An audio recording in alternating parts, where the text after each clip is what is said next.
आज ही Doubtnut app download करें। Doubtnut पर होगा अब आपके सभी मैथ्स, केमिस्ट्री, फिजिक्स और बायोलॉजी डाउट्स का सफाया। बस अपने क्वेश्चन की फोटो खींचो, उसे क्रॉप करो और तुरंत वीडियो सोल्यूशन पाओ। Download now. Hello friends, Doubtnut में आपका स्वागत है। हमारे सामने जो सवाल दे रखा है इसमें हमें बोला है, माना वृत्त C1 x square plus y square बराबर में 2, इसका समीकरण दे रखा है। इस वृत्त पर एक बिंदु है m माइनस एक इसके निर्देशांक है, पर इस स्पर्श रेखा वृत्त C2 को x माइनस C2 का समीकरण दे रखा है, x माइनस 3 का वर्ग प्लस वाई माइनस में 2 का वर्ग बराबर में 5 को दो भिन्न बिंदुओं A तथा B पर काटती है। यदि बिंदुओं A तथा B पर वृत्त C2 की स्पर्श रेखाएं बिंदु N पर मिलती है तो त्रिभुज ANB का क्षेत्रफल किसके बराबर होगा, ये हमें बताना है। और यहाँ पे जो चार विकल्प है, ये चार विकल्प मान लेते हैं, A, B, C और ये D। चारों विकल्पों में जो सही विकल्प होगा उसका चयन करना है।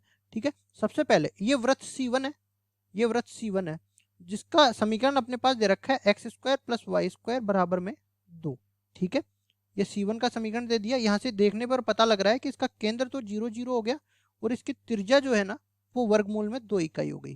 ठीक है, उसके बाद इस पर एक बिंदु है M जिसके निर्देशांक दे रखा है -1 1। इस पर से एक स्पर्श रेखा की बात करी गई है, तो स्पर्श रेखा का समीकरण कुछ इस तरह से निकाल लेते हैं, x x1 plus y y1 बराबर में 2। x1 और y1 का मान यहाँ से रख देते हैं, -x प्लस वाई बराबर में 2। ठीक है, ये स्पर्श रेखा का समीकरण आ गया। उसके बाद ये जो स्पर्श रेखा है ना, ये वृत्त C2 को दो बिंदुओं पर मिल रही है, पहला बिंदु A और दूसरा बिंदु B। फिर A और B पर जो दो स्पर्श रेखाएं खींची वो बिंदु N पर मिल रही है। ठीक है, तो हमें जो त्रिभुज ANB बन रहा है ना उसका क्षेत्रफल ज्ञात करना है। तो हम लोग क्या करते हैं, देखो यहाँ से C2 का समीकरण दे रखा है x माइनस में 3 इसका वर्ग प्लस y माइनस में 2 इसका वर्ग बराबर में 5। सबसे पहले A और B के निर्देशांक ज्ञात कर लेते हैं। तो देखो यहाँ से इन दोनों का प्रतिच्छेद बिंदु निकालेंगे तो ये कितना बन जाएगा, y बराबर में x प्लस 2 रखेंगे, इसको समीकरण नंबर 1 नाम दे देते हैं, इसको समीकरण नंबर 2 नाम दे देते हैं।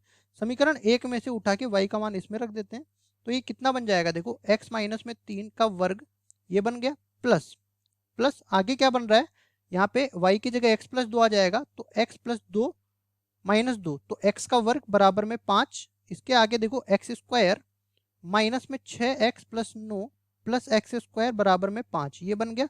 तो 2x स्क्वायर माइनस में 6x और ये भी इधर आ जाएगा, तो प्लस का 4 बराबर में 0। 2 का भाग पूरे में जा रहा है, एक्स स्क्वायर माइनस में 3x प्लस 2 बराबर में 0 आ गया। ठीक है, यहाँ पे देखो x माइनस में 2 और x माइनस में 1 इसका दो गुणनखंड बन जाएंगे। यहाँ पे x का मान 2 प्राप्त हो गया और x का मान 1 प्राप्त हो गया।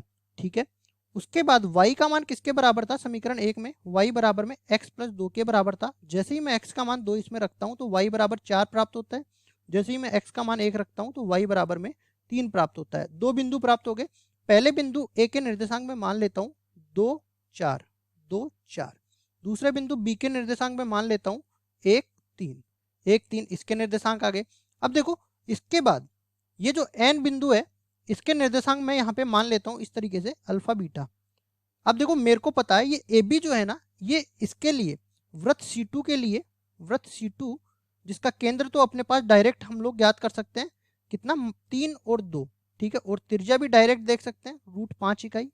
ठीक है, वृत्त C2 के लिए ये जो ए बी है ये स्पर्श रेखा है, स्पर्श जीवा है, तो स्पर्श जीवा का मैं डायरेक्ट जो है समीकरण इसमें से लिख सकता हूँ। क्या, अगर मैं यहां से इस तरह से लिखना चाहूं x x1, देखो मेरे पास समीकरण, पहले तो ये C2 का समीकरण लिख देते हैं खोल के। यहाँ पे C2 कितना बन जाएगा, x square plus y square minus में 6x माइनस में 4y, और ये देखो यहाँ से 9 बनेगा, यहाँ से 4 बनेगा, 9 और 4 13, 13 में से 5 घटेगा तो यहाँ से बन गया 8 बराबर में 0। इस पर सर ये बाहर जो है इनका प्रतिच्छेद बिंदु कितना बन रहा है, अल्फा बीटा। ठीक है, तो इस पर जीवा का डायरेक्ट में समीकरण कैसे निकाल सकता हूँ, अल्फा बीटा ये n आ गया, x x1 plus Y y1। यहाँ से देखो स्पर्श जीवा का समीकरण निकाल रहे हैं, स्पर्श जीवा को मैं c से निरूपित कर देता हूँ, c डैश से निरूपित कर दिया मान ले। इसका समीकरण आ जाएगा अपने पास x x1 की जगह अल्फा जाएगा, प्लस y y1 की जगह अपने पास बीटा जाएगा, माइनस में 6 गुना में अपने पास आ जाएगा x प्लस x1 की जगह अल्फा बटा में 2, और इधर कितना आ जाएगा -4 गुना में y प्लस y1, तो यहाँ से आ जाएगा बीटा बटा में 2 प्लस 8 बराबर में 0। ये आ गया। इसको सरल कर लेते हैं तो सी डेस का समीकरण आ जाएगा अल्फा एक्स प्लस में बीटा वाई, और ये कितना बन गया माइनस में 3x, और ये कितना आ गया माइनस में 3 अल्फा, तो उसको दूसरी तरफ ले जाएंगे तो ठीक है, साथ ही लिख लेते हैं माइनस में 3 अल्फा। ये कितना बन गया माइनस में 2y माइनस में 2 बीटा प्लस 8 बराबर में 0। x के पद अलग कर लेंगे, y के पद अलग कर लेंगे, अचर पदों को अलग कर लेंगे। x के पद आ गए अल्फा माइनस में 3x, ये आ गया प्लस बीटा माइनस में 2y, और देखो अचर पद कितने आ गए, अचर पद अपने पास आने वाले हैं माइनस में 3 अल्फा, ठीक है, प्लस में देख लो अचर पदों को एक साथ ले लेते हैं, माइनस में 2 बीटा प्लस 8 बराबर में 0। अब ये जो अपने पास सी डेस का समीकरण आया, स्पर्श जीवा का समीकरण आया, अपने पास दूसरा स्पर्श जीवा का समीकरण ये है, मतलब ये दोनों जो है आपस में संपाती रेखाएं होगी, दोनों एक ही रेखा होगी। तो इसका समीकरण अपने पास y बराबर में x प्लस 2 है, तो y को उधर लेके जाएंगे तो यहाँ पे x माइनस में y प्लस 2, दोनों की तुलना करते हैं तो देखो यहाँ से अल्फा माइनस में 3/1 बराबर में बीटा माइनस में 2/-1 बराबर में माइनस में 3 अल्फा माइनस में 2 बीटा प्लस 8, नीचे कितना आ जाएगा बटा में 2, ठीक है, ये तीनों आपस में बराबर हो जाएंगे। अब देखो सबसे पहले इन दोनों को हल करते हैं तो यहाँ से कितना बनने वाला है, ये वज्रगुणा हो जाएगा तो माइनस अल्फा प्लस 3 बराबर में बीटा माइनस में 2, अल्फा इधर जाएगा तो अल्फा प्लस बीटा, और 2 इधर जाएगा तो बराबर में 5। फिर देखो इन दोनों को बराबर कर दें तो वज्रगुणा कर देंगे, 2 बीटा माइनस में 4 बराबर में 3 अल्फा प्लस 2 बीटा बराबर प्लस 8, ये हो गया। तो यहाँ से अपने पास 3 अल्फा, और ये बन गया कितना, 2 बीटा से 2 बीटा कट ही गया, सीधा ही कट गया ये तो, और यहाँ से कितना बन गया देखो, ये 8 भी हम लोग दूसरी तरफ भी भेज देंगे तो ये कितना बनने वाला है माइनस का 12, ठीक है। अल्फा का मान यहाँ से कितना प्राप्त हो गया, अल्फा का मान प्राप्त हो गया, सॉरी ये गलती कर दी मैंने, यहाँ पे ये जो है ये माइनस हो जाएगा ना, यहाँ पे -1 से +1 गुणा हो जाएगा तो ये माइनस हो जाएगा, तो यहाँ से देखो ये इस तरफ जाएगा तो प्लस का 4 बचने वाला है, तो अल्फा का मान 4/3 प्राप्त हो जाएगा। बीटा का मान निकाल लेते हैं तो बीटा बराबर हो जाएगा 5 माइनस में 4/3, टोटल मिला के 11/3 प्राप्त हो जाएगा। तो जो एन के निर्देशांक अल्फा बीटा माने थे, एन के निर्देशांक आ गए अपने पास 4/3 11/3, ठीक है।